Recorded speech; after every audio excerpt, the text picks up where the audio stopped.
Okay, now the vector space has just two things basically: a set of vectors, call that set V, a set of scalars. Okay. Um,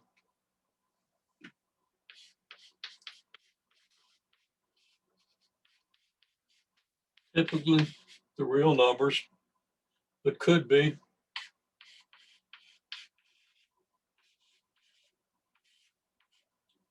that's a fancy capital C, a set of complex numbers. And we will get to complex vector spaces at the end of the course. It's the last thing we do. And it's pretty neat. If you understand everything up to that point, this really brings a lot of things into perspective and very powerful stuff. You use it to model reality, basically. Even though it uses imaginary numbers, it has huge applications to reality. In a way, you could spend a lifetime really trying to understand. Okay, set of scalars and rules.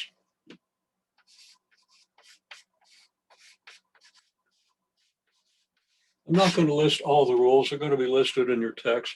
I'm going to list some of the main ones.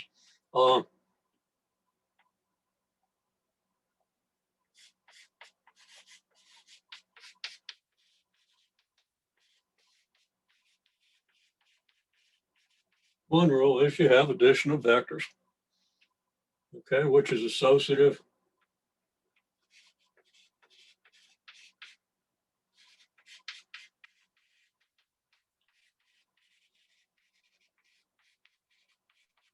Commutative.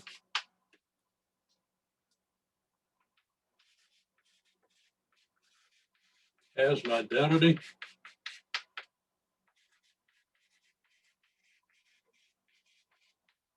And inverses.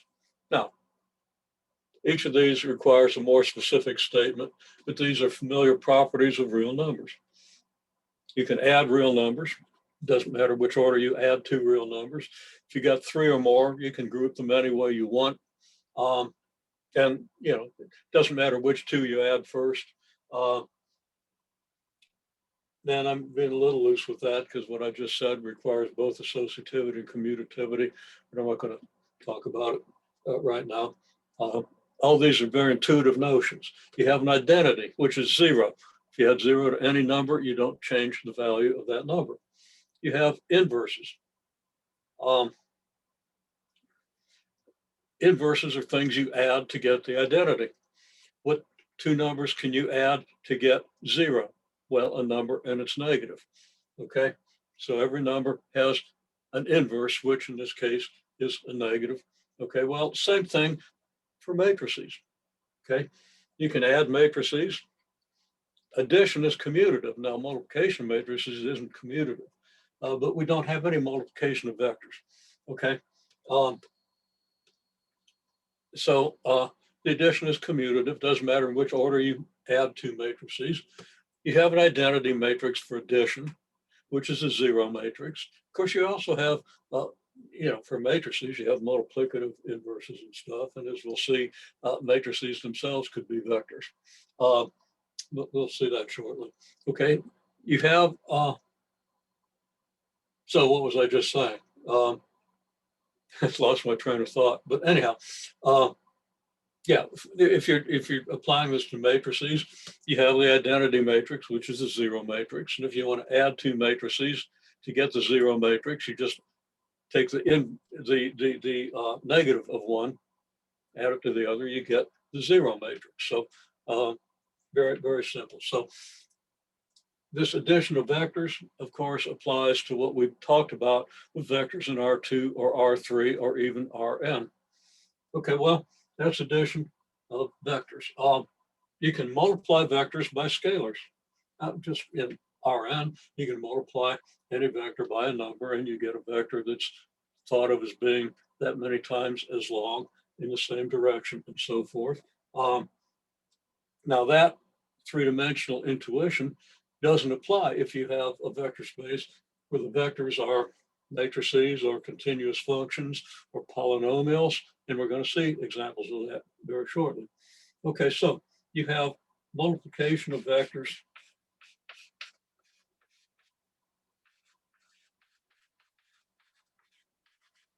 by scalars. Now, your book is going to give you a very thorough set of, depending on the author, you could have anywhere from 8 to 12 or so specific, carefully stated criteria that satisfy all this. But basically, a vector space is a set of vectors and a set of scalars that acts just like vectors in Rn or R2, two-dimensional space, three-dimensional space. So that's what a vector space is. Now, again, this is not a specific set of definitions, but that's the idea. And we're going to go with the idea right now. And you get to work out some of the definitions in your homework. So example of vector spaces. I mentioned set of matrices, okay?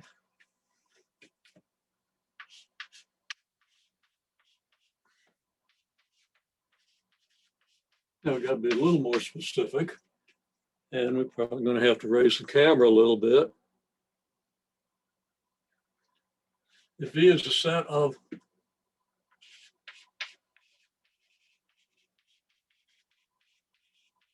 two by two matrices,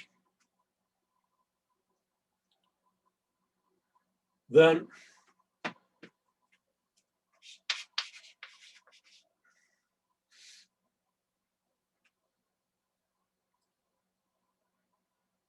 before I get into this, been having trouble with Zoom, and I don't think it's done it in your class. It tends to do it in my third class.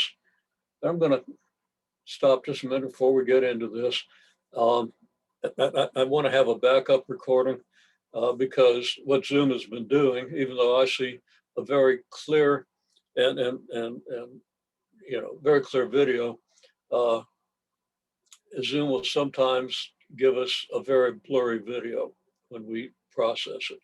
So I'm going back to my camera, and it's going to take me just about a minute or two to set that up. So I have a backup in case Zoom decides to mess us up. Okay, so I'll be back in just less than 2 minutes, hopefully just about one. So I'm going to pause the recording. Should have done that. Okay, so if V is a set of 2 by 2 matrices, then it's going to satisfy, we can show that it satisfies all these criteria. Okay, let's say it again, set of 2 by 2 matrices.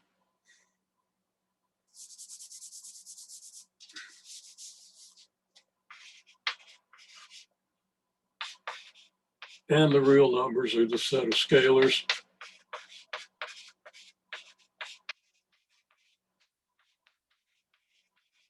Then vectors are matrices, okay? We can add 2 by 2 matrices.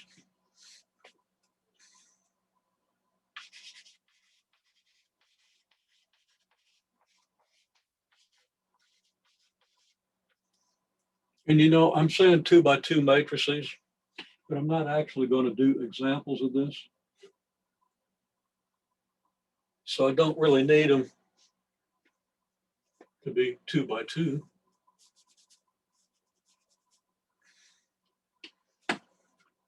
They can be more general and say that the matrices are M by N. They don't have to be square matrices. They don't have to be 2 by 2. They could be 758,296 by 17. Members of V are still going to be all of the same size, so same dimensions, so you can always add the matrices. Members of V are then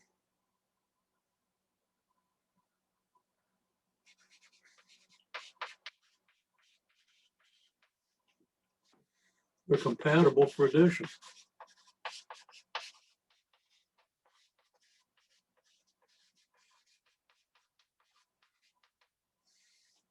And the addition, as we've seen,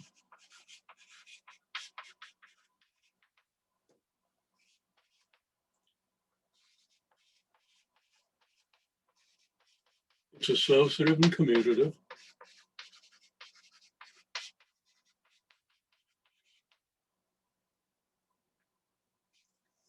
It has a zero element, has an identity,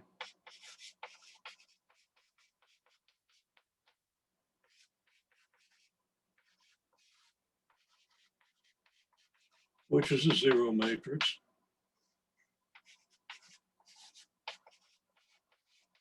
And inverses.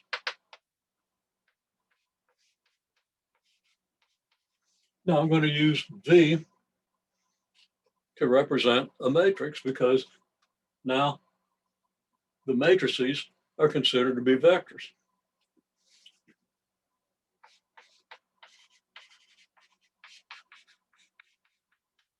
If V is a matrix,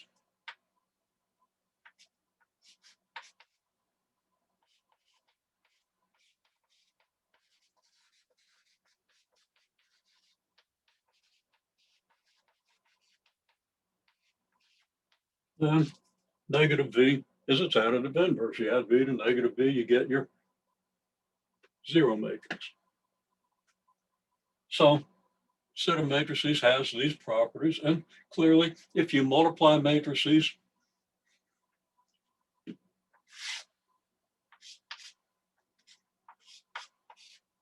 if C is a scalar, that is, C is in R because R is your set of scalars,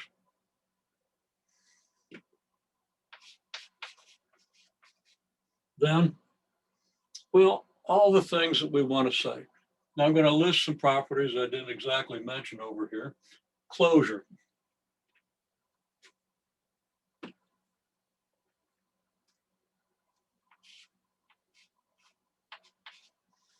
C times V, remember V is a matrix. C times a matrix is still, C times an n by n matrix is still an m by n matrix.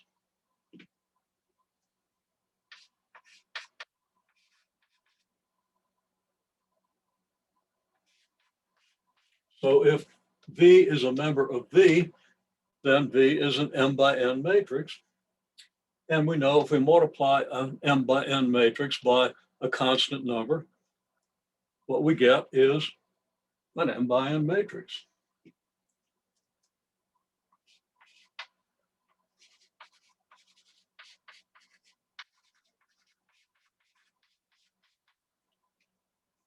It's an m by n matrix.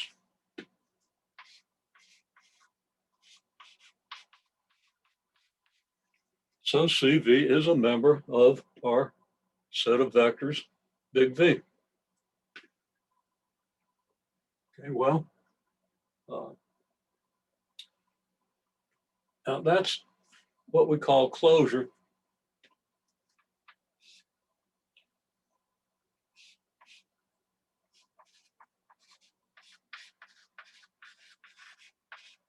And we can say that this set is a closed set. It's closed. You can't get out of the set of m by n matrices by multiplying any of them by any number. It's a closed set.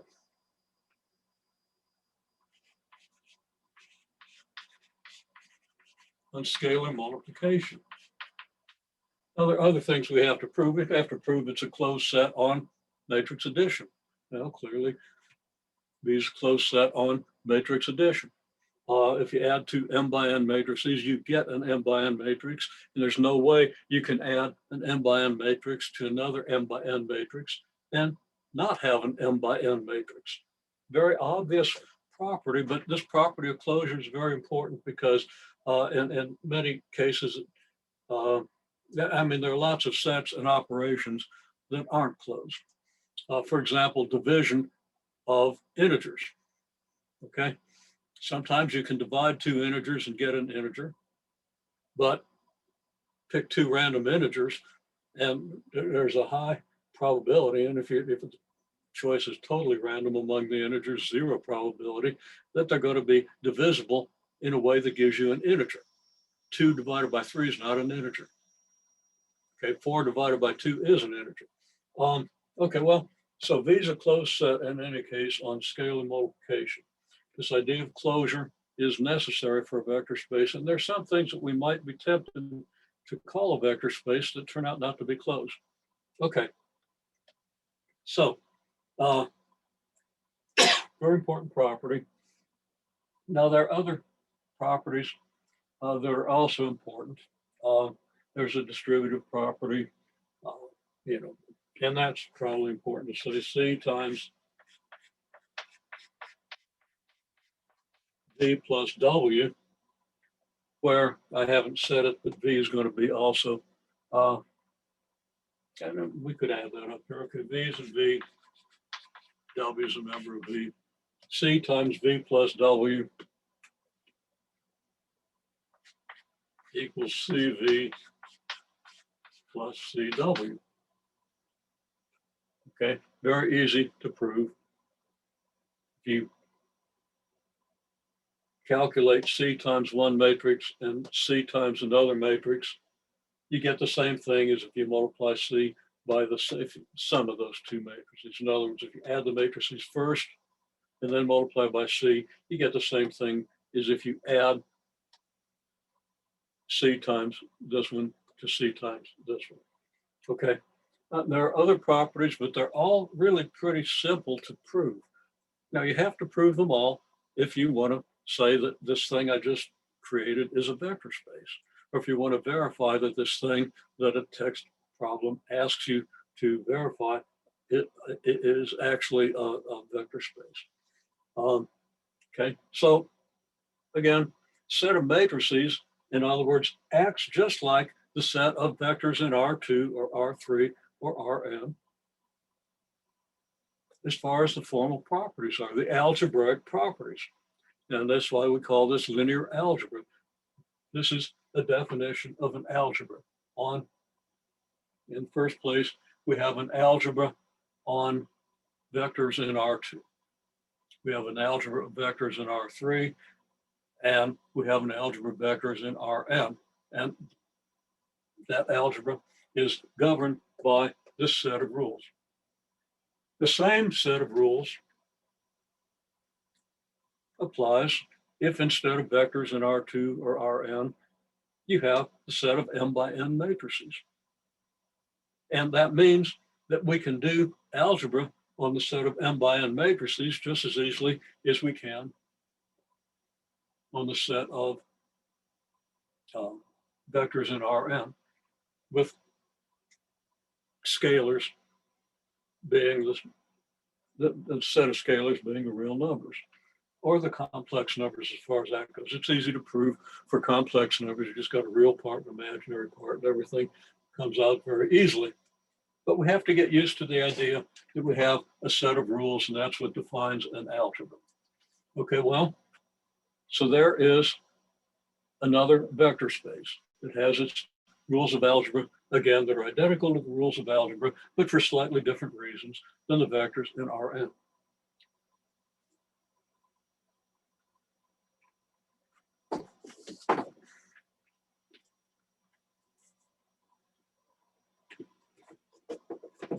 Okay. Another example, and this example is going to be a little less obvious, but not that difficult to understand. Okay.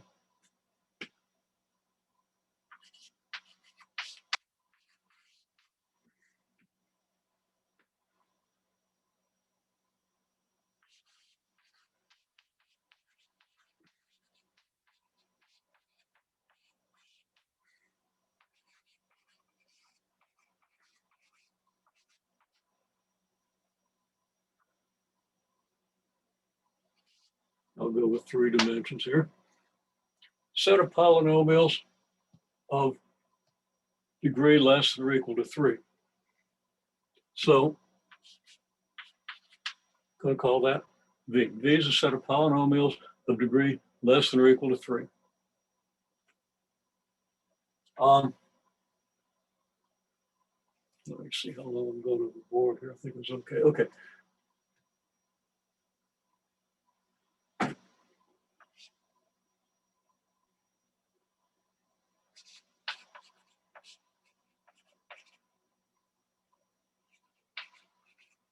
Our set of scalars is our, I could have written that better, but we'll take one more word. Okay, scalars are the real numbers. Okay. Now, do they satisfy the properties of a vector space? Okay, well, let's be a little more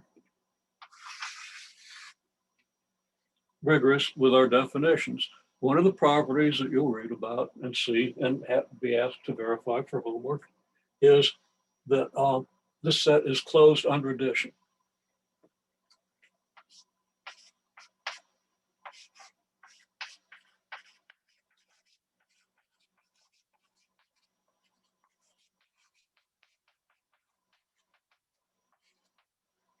And the answer is, well, yes. Now, what do we mean by polynomial degree less than or equal to 3?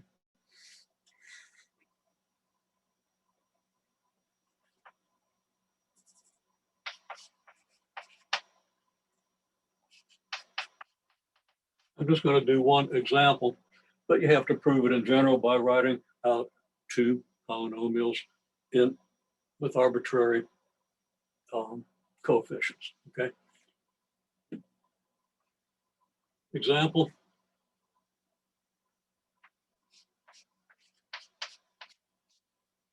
x squared plus 7 is a polynomial of degree 3. So I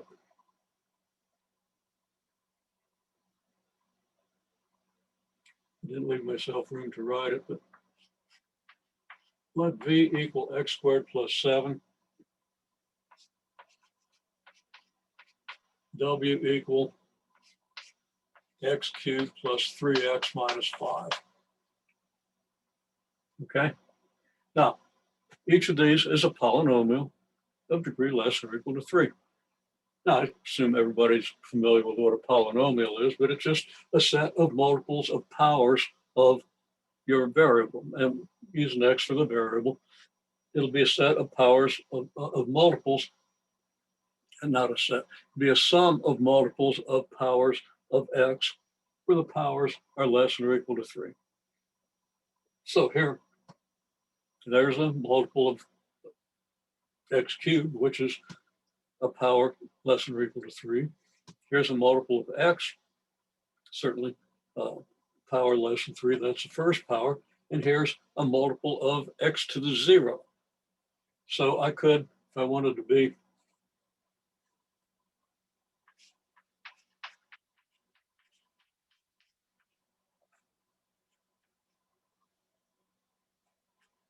five can be written as 5x to the 0.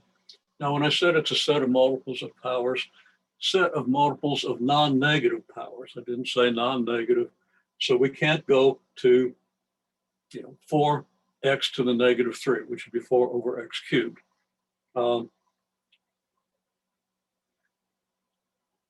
when I say polynomials of degree less than or equal to 3, a polynomial can't have a multiple of a negative power. Just positive powers up to whatever degree, okay? And then v plus w is just x cubed plus x squared plus 3x plus 2. Very simple to add the polynomials. I'm not going to go through the details of that. And it becomes obvious, although you still have to write it out more formally, that you can't find 2 polynomials of degree 3 that don't give you a polynomial of degree 3 when you add them. Okay, and that should be pretty obvious. You're just going to have multiples of x cubed, x squared, x, and x to the 0 here and here. And when you add them, you're going to get powers, multiples of powers of x cubed, x squared, x, and x to the 0. So there we have it. Okay. Now, these things certainly don't look like vectors. Matrices look more like vectors than polynomials do, but polynomials are perfectly valid examples of things that we can use to form a vector space. Other properties, well, clearly, if I add these in the opposite order, if I do W plus V, I'm still going to get the same thing. If I have a V, a W, I say a U, V, and W polynomial, I can add those in any order. I can group them, do U plus V plus W, or I can do U plus V plus W. In other words, I can add U and V first and then add that to W, or I can do V and W first and add that to U. It's not going to make any difference. And I'm not going to write that out. It's quite obvious. Putting up my list here just to remind us of where we are.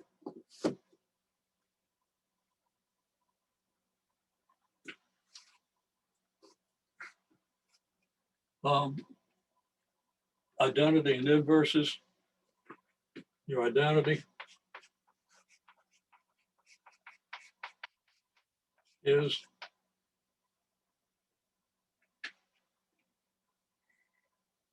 zero.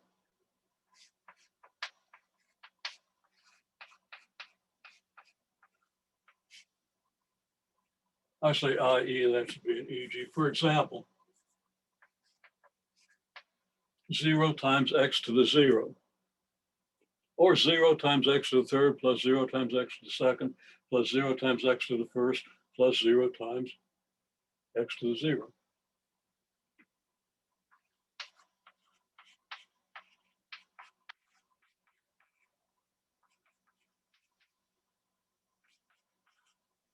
Or 0x cubed plus 0x squared plus 0x plus 0. We can even designate a polynomial by a column vector. The column will just consist of the coefficients.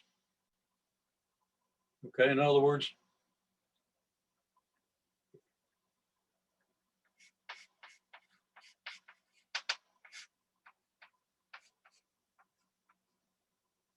V can be represented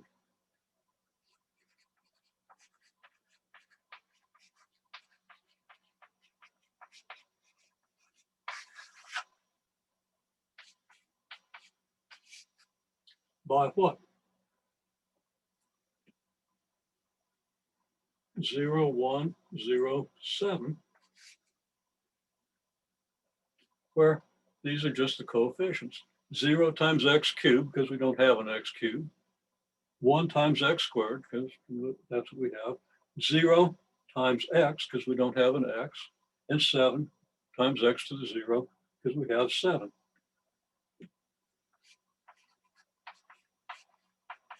W can be represented by 1, 0, 3, -5. Because we have 1 times x cubed, 0 times x squared, 3 times x, -5 times x to the 0. If we add these, V plus W is going to be the sum of these, which is going to be 1, 1, 3, 2, corresponding to the 1, 1, 3, 2. And this should give you the idea that now that we have a column vector representation of the vectors in the polynomial space, we start using matrices. You can do all kinds of things with matrices, and we're not going to get into that, but just establishing that this is a vector space, and it makes sense to call it a vector space.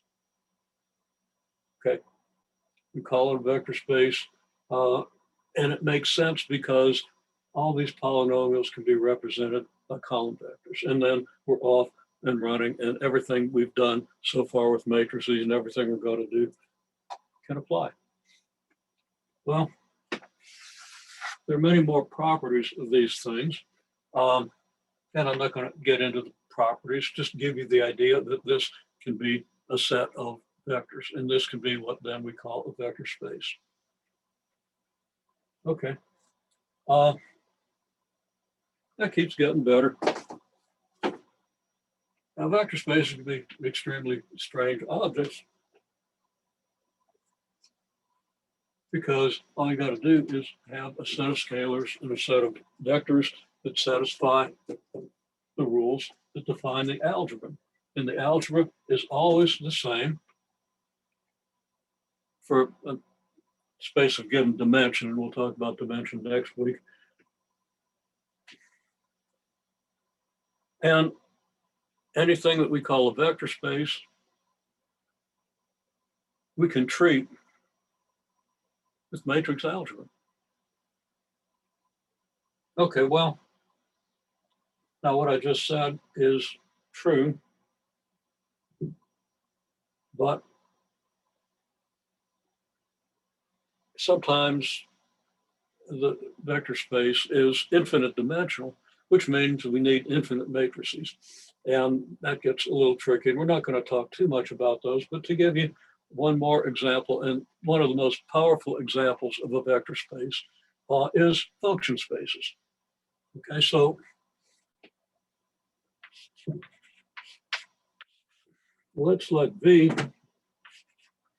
be the set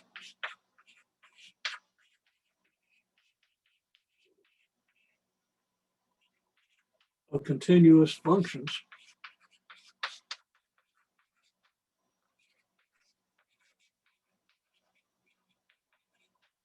on the domain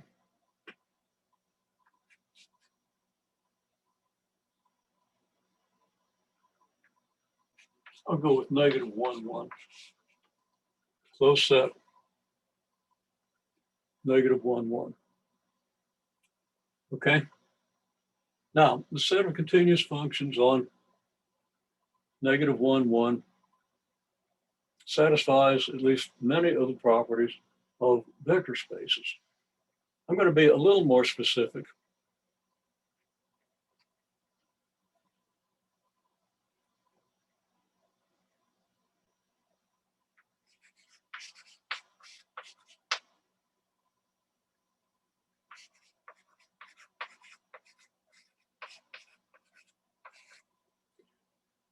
Continuous functions have value 0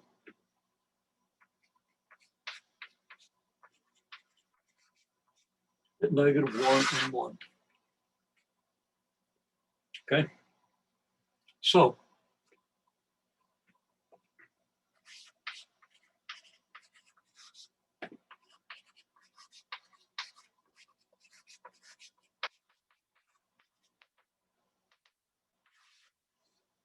is this set closed under addition? Well,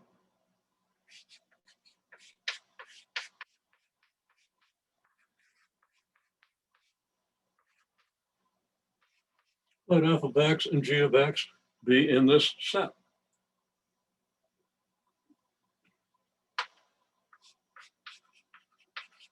Then, well, f of x and g of x are continuous, and I'm not going to address the implications of continuity just yet, but I'm just going to claim that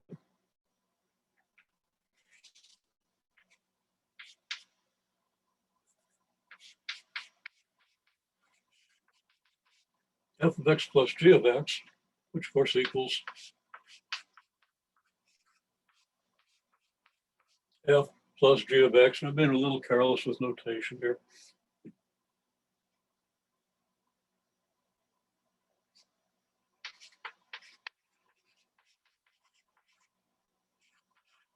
If I add two continuous functions on the same interval, I get a continuous function.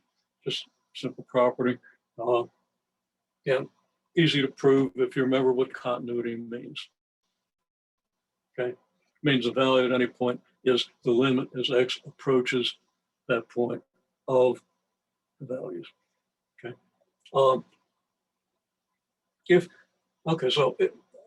this sum is continuous, and you prove that by just saying what I said about the limits, and you got to write it out naturally. So again, I'm not going to get too detailed about that, but intuitively, It should be kind of obvious. Okay, now what other criterion do we need? Well, it's got to be defined on -1, 1, and it's continuous. It's continuous, and it's continuous on -1, 1. Okay.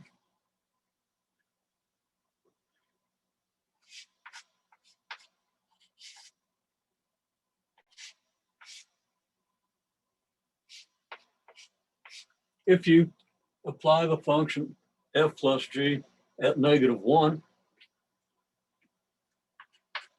that's f of -1 plus g of -1. That's 0 plus 0, which of course is 0. Okay, so you have the second criterion, at least at -1, has value 0. And then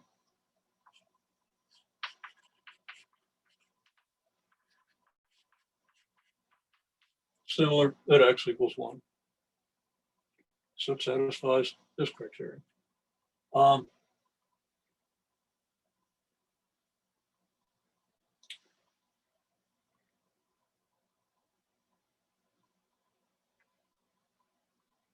Where to have identity.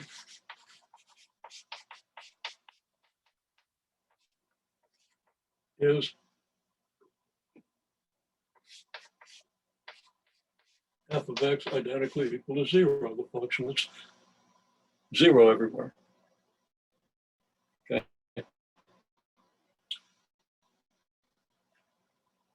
Now, what do these functions look like? Well, this is -1 and this is 1. Not a typical function. It's, well, anything. It can do this. Okay, as long as it hits 0 here and 0 here. So if I've got another function that hits 0 at both points and form the sum of those two functions. And so I've got the white function and the green function. I can add them, okay, by the graphs. At every point, I just take how far this is from the x-axis and how far this is from the x-axis, add it. I can do that graphically. And you can see that if I add these two, at -1, they're both equal to 0. At 1, they're both equal to 0. So they're both equal to 0. They're both continuous. So the function is continuous. It doesn't have to be smooth. Okay, now we could do continuously differentiable functions or continuously infinitely differentiable functions, and we still have a vector space because those properties are inherited when you add two functions or multiply a function by another. Okay.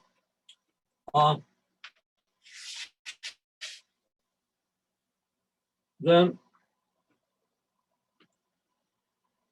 I didn't mention scalars, but the scalars are going to be the real numbers. So that CF of x still continuous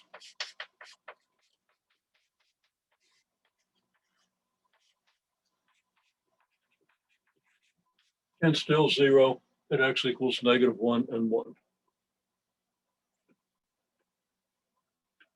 Addition is commutative and associative. And all the properties are inherited. Okay, so it's going to turn out that this is a vector space. And we could designate this vector space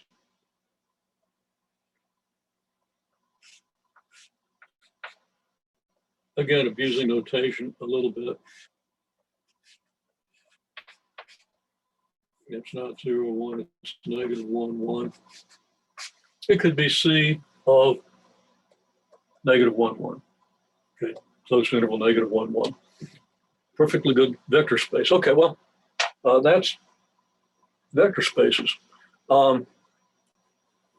Again, a vector space is any set of objects that can be added in such a way that the addition, that the operation is closed, that is, that if you add two of them, you still have one, okay, which is true of matrices, which is true of continuous functions, which is true of polynomials of specified degree.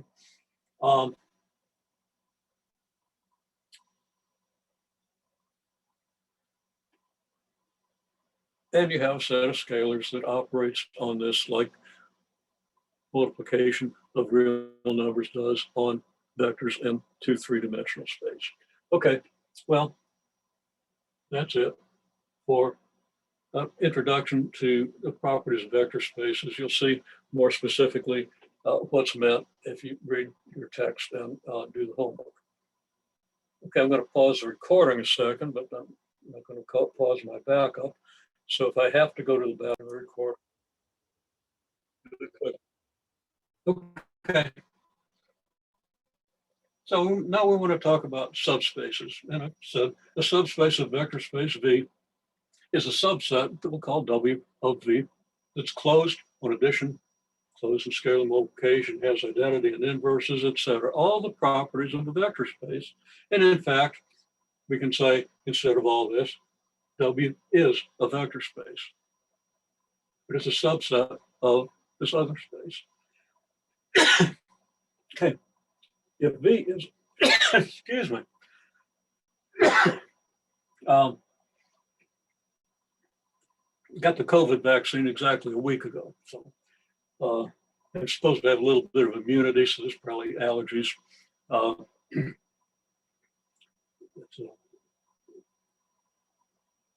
In any case, I'm not concerned about this.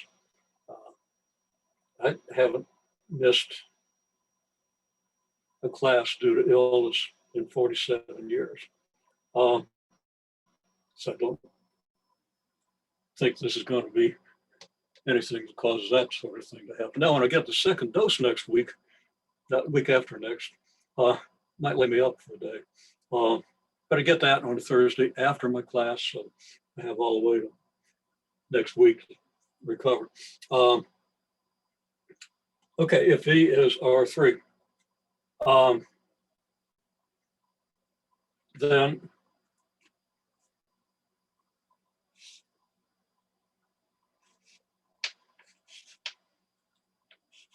that is a typical vector in R3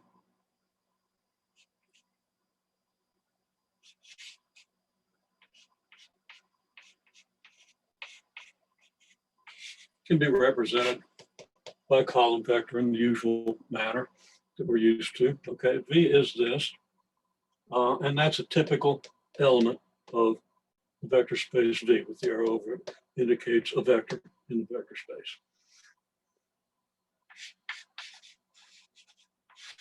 Then the set of vectors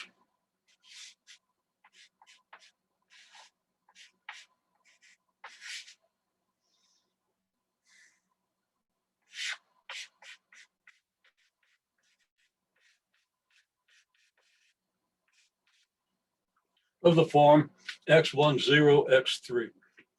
In other words, with 0 here, x1, x2 being real numbers, is a subspace.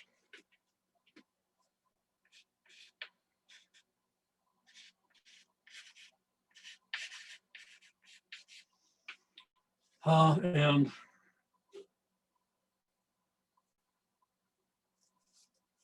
again, with my ongoing failure to anticipate what I'm going to need,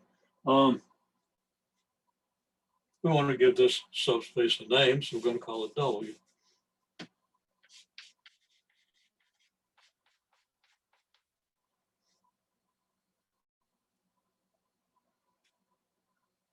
Okay, well, why is it a subspace? First of all, it contains the 0 vector. So take that. Okay, in other words, x1 equals 0, x3 equals 0. Both of those are real numbers. So 0, 0, 0 is in the subspace, or in the set W. And it is identity if I add two vectors of this form. And we're just talking about vectors in R3 whose second component is 0, then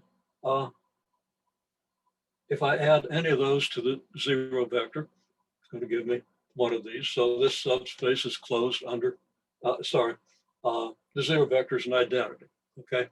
If I add 2 of these, well, if I add 2 vectors whose second component is 0, I'm going to get a vector whose second component is 0. So it's closed under addition, okay?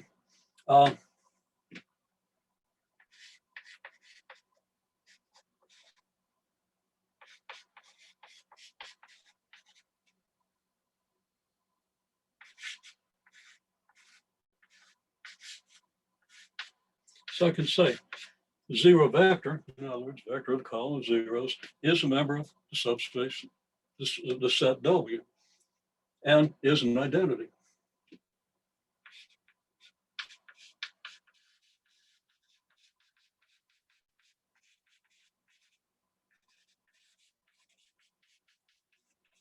And I add for addition.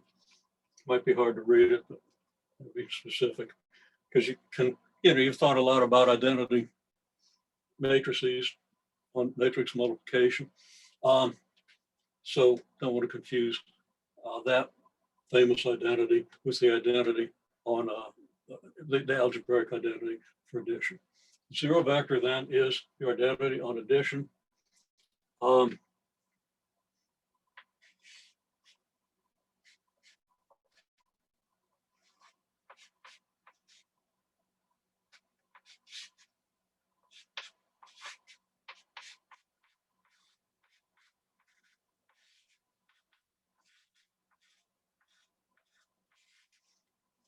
If I add x1, 0, x3 to negative x1, 0, negative x3, I get the 0 vector. So we have inverses.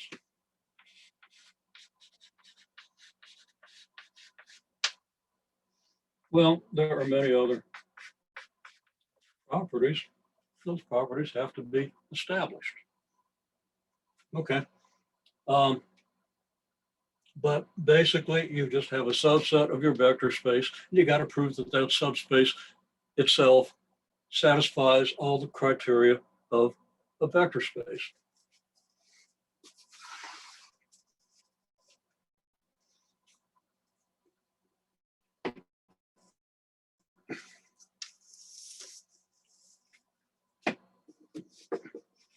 Well, it has all the properties of a vector space.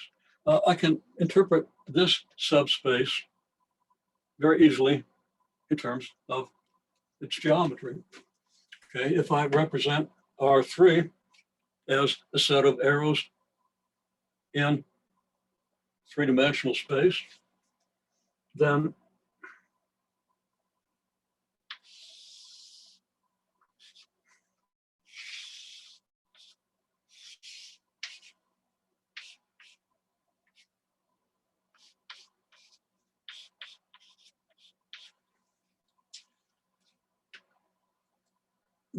the vectors are in a one-to-one correspondence with their tips if the vectors are rooted at the origin. Now that's something that I think is pretty well established by the homework you've already done. But just in case, let's be sure we understand that, well, I'll do a little picture here in R2.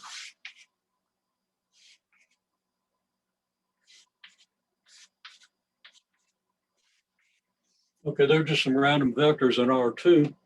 We put the initial point of the vector at the origin, and the terminal point ends up somewhere in the plane.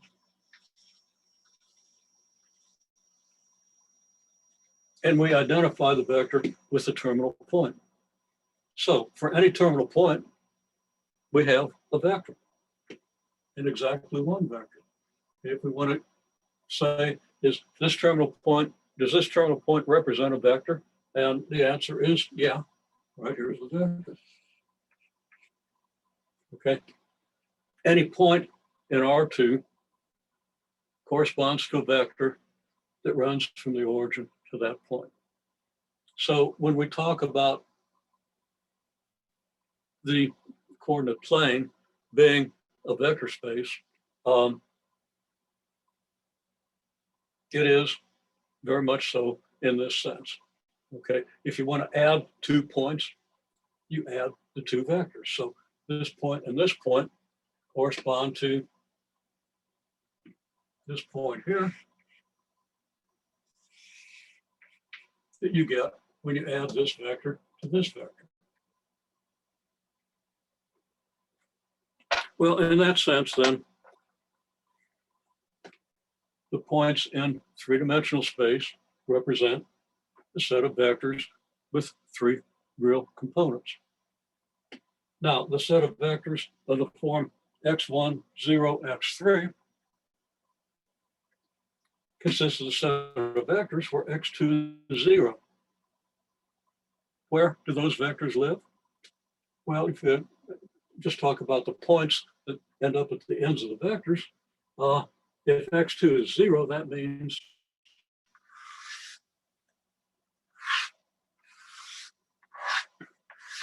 you're in this plane here,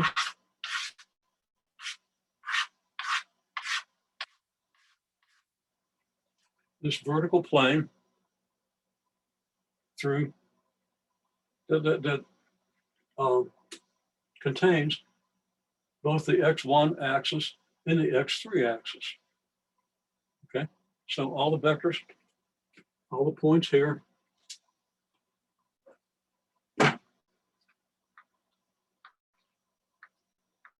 can be identified with vectors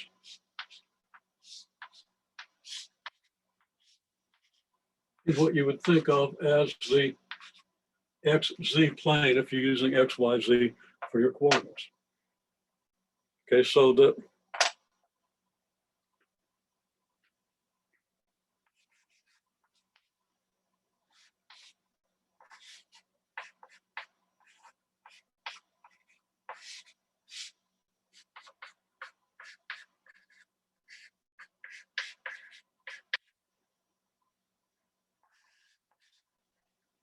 that's this plane.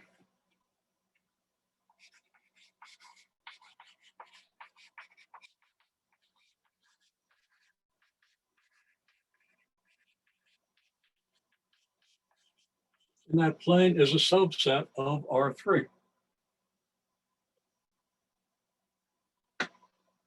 Okay, so there it is.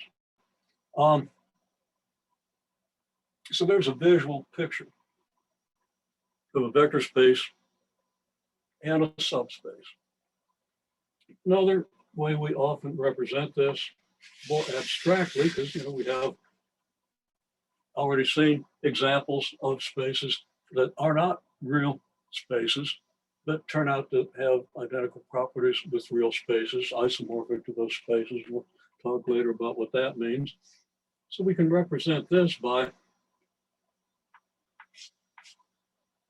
a set, a blob that represents V, and a blob that represents W. And we also note that here we have our identity element.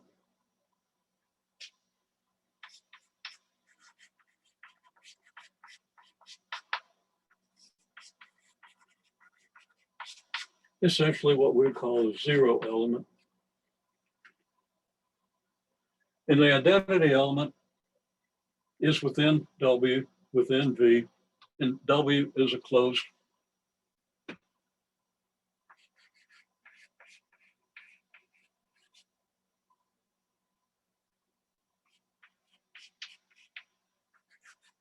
etc. And V is a vector space. So just another picture of what we might mean by a subspace. Okay, well, let's look at what might constitute a subspace of a set of matrices.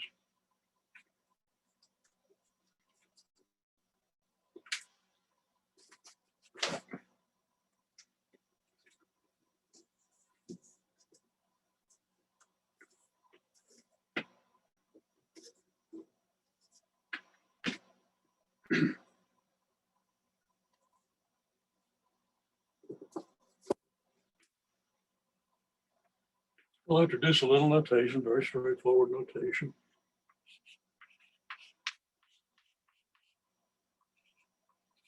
Let M23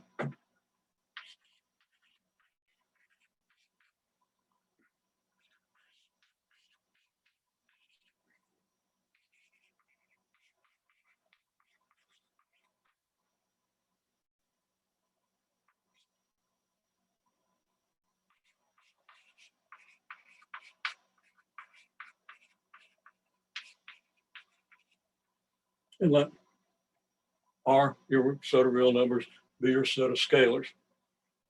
Okay. Now, this is a vector space. I'm not going to prove it. You're going to probably prove that for homework. Now you're going to prove some things about matrix spaces. So we could call that V, but we're going to generally designate it as M23. I say V equals M23 because that's going to be your set of vectors, and your set of scalars is going to be R, and you have then all the properties that follow. Well,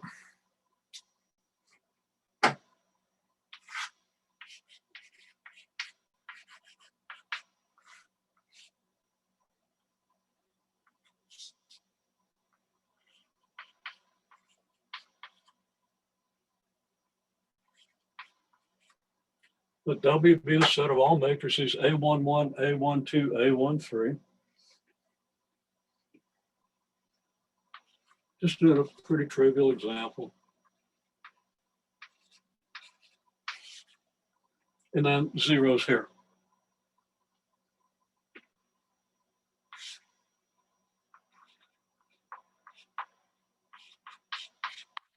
With all your A sub ij's and R. Okay, well,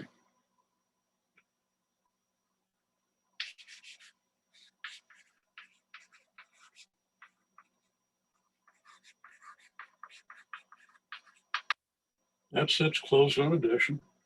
If I add two matrices that have zeros here and here, I get a matrix that has zeros here and here. So it's closed on addition. You can't add two of these and not get one of them. W is closed on addition. Zero is a member of W. Okay. I'll say just let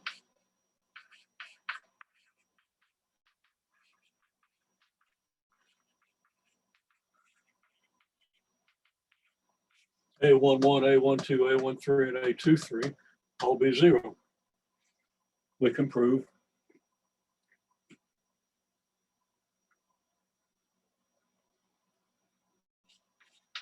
that this is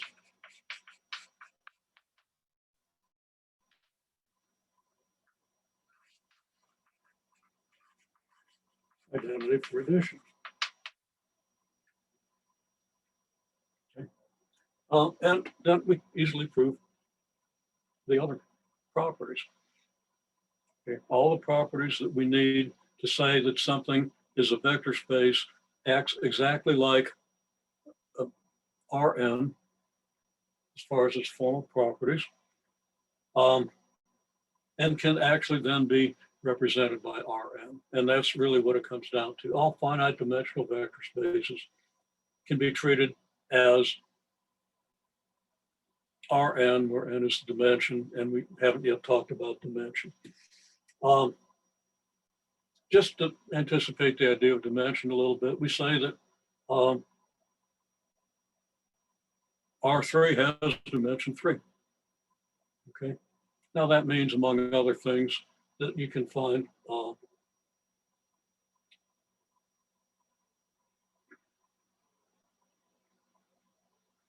a set of 3 vectors such that any vector in R3 is the sum of those 3 vectors. And among other things, it says you can't find a set of 4 vectors, but that, well, you can't find a set of 4 vectors whose linear combination isn't 0. Okay, and just kind of forget that comment because it needs a little more than what I just said. It's true, but Needs a little more. Okay, so W is closed in addition. 0 is a member of this set W, etc. You can prove any of the properties that you want to prove. Okay, the addition's commutative. Doesn't matter if you got two 2x3 matrices, in which order you add them, and so forth. All the properties, scale multiplication, all easy to prove, as long as you can just write the thing out. And you got to get a little bit used to the symbols that are used, but your book will cover that very nicely. Okay.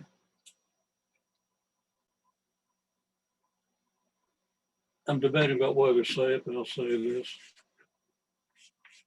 I'll just note.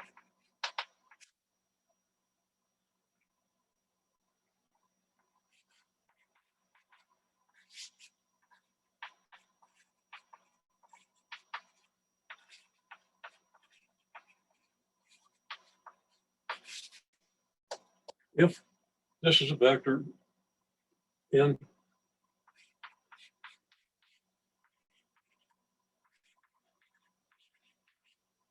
M23, it can be represented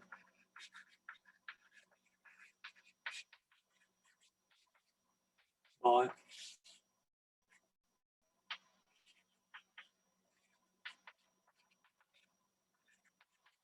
naturally didn't make my bracket long enough.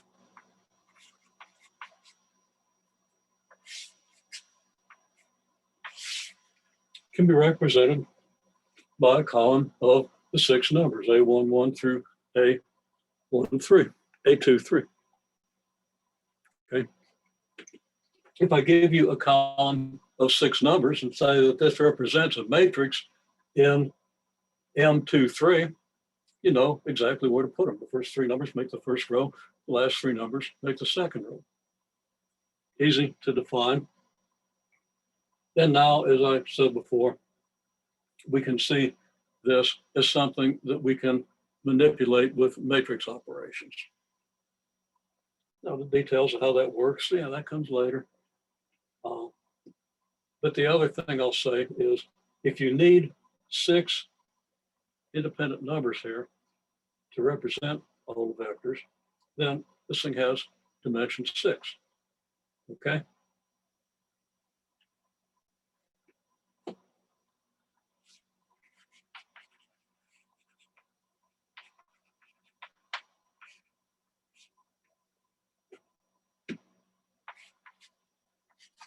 So this has dimension 6. If you have numbers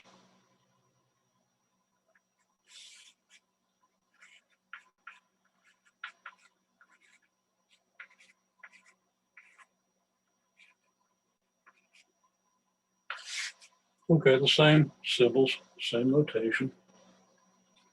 You got zeros here. Okay, over here.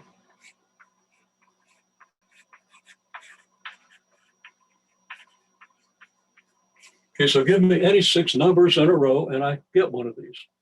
Any 6 real numbers. Here I only need 4.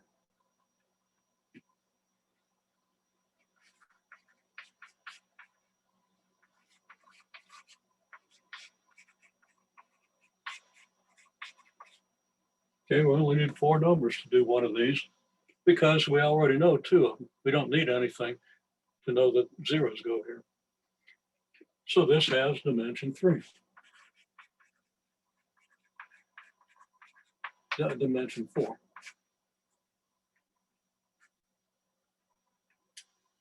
And just as in the previous example, we were able to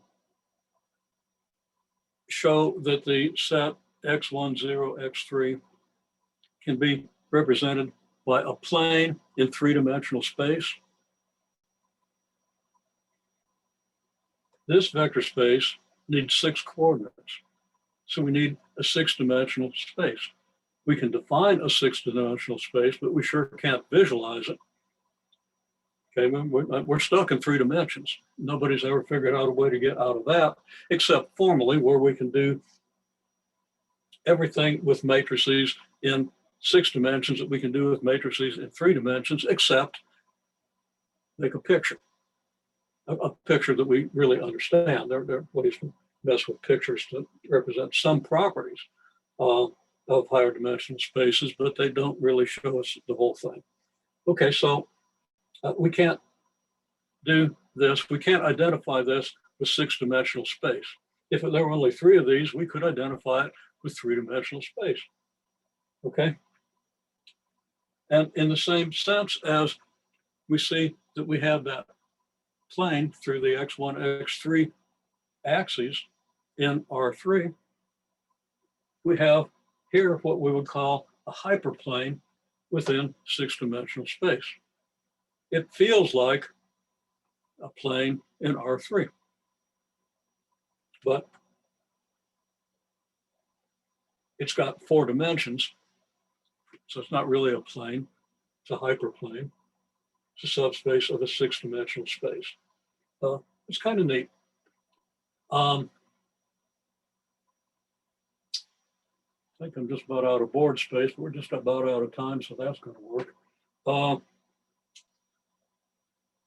Okay, that's kind of an overview of subspaces. The main things you're going to do for homework are verify properties of subspaces.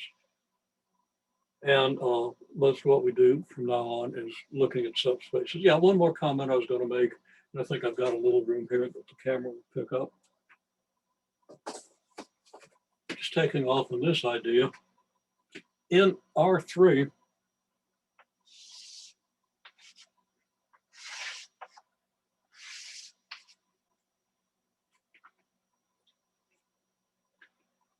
this axis itself can be a 1-dimensional subspace.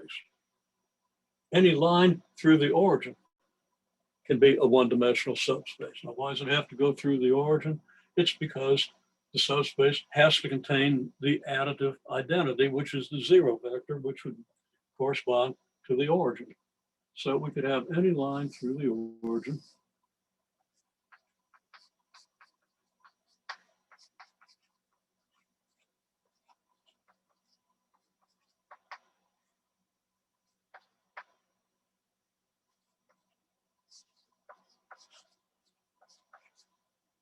And that's a subspace.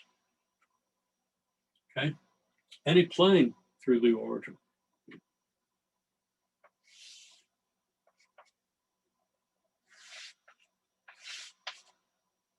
I'll also say any line through the origin is a subspace of dimension 1. Now, we haven't formally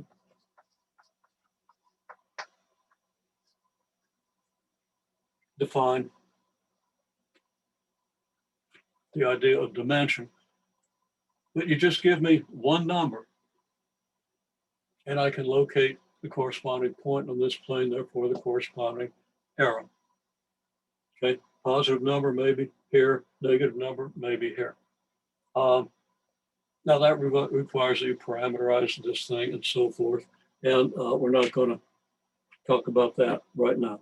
Now,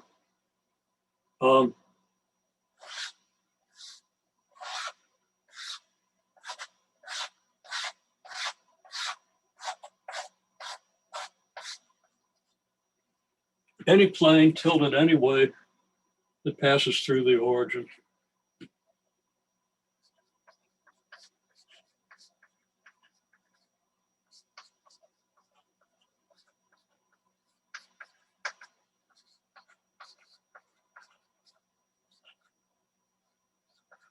the subspace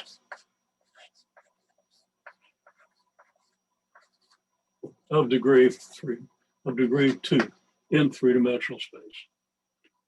Okay. So if we go to 6-dimensional space, we can have a subspace of dimension 4. We could have a subspace of dimension 1, 2, 3, 5. Okay, we'd have subspace of any dimension less than 6. We can even have a 0-dimensional subspace, which just consists of the identity vector. This kind of a picture in R3 is about as good as we can do in understanding how we might sort of visualize subspaces of higher dimensional spaces. And we see that we can have a subspace with R3 is dimension 3, okay, 3-dimensional space. Plane through the origin, dimension 2. Line through the origin, dimension 1. If you just want to include the origin, then that's dimension 0. We have subspaces of any dimension less than the dimension of our original space. Okay, worth thinking about these relationships, even if we haven't proven them, even if you don't know right now how you would prove them. Okay, well, that's going to be it.